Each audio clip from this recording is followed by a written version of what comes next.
Hi everyone, in this video we're going to deal with a feature by Ford, my key feature to be exact, which has some limitation on the speed and radio, etc, etc.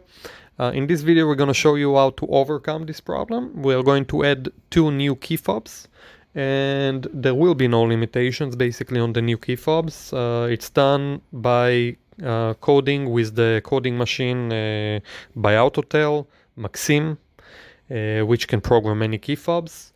In addition, you can see where is the coding slot, which can also help you in case the battery dies, so you can start your vehicle. This is relevant not only for Ford Explorer, this is relevant for all Ford models that have key fobs with the My Key feature.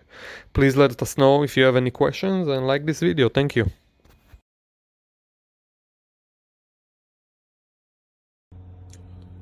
Hello everybody, we're working on a 2018 Ford Explorer.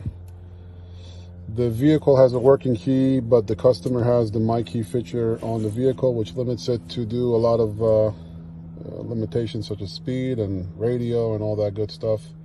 So we have the programming slot right there for the key. As you can see, that is the slot where you drop the key into in case the battery died. So that's the new key that we're going to add, and we are going to add this one as well. So right now the machine is going to eliminate all the keys from the system.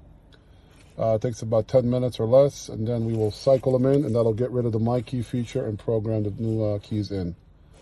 And that's it. So we should be done in under 10 minutes. And this is a push to start vehicle, which we are capable of doing. Once again, that is the slot to put the key in case the battery dies. Thanks for watching.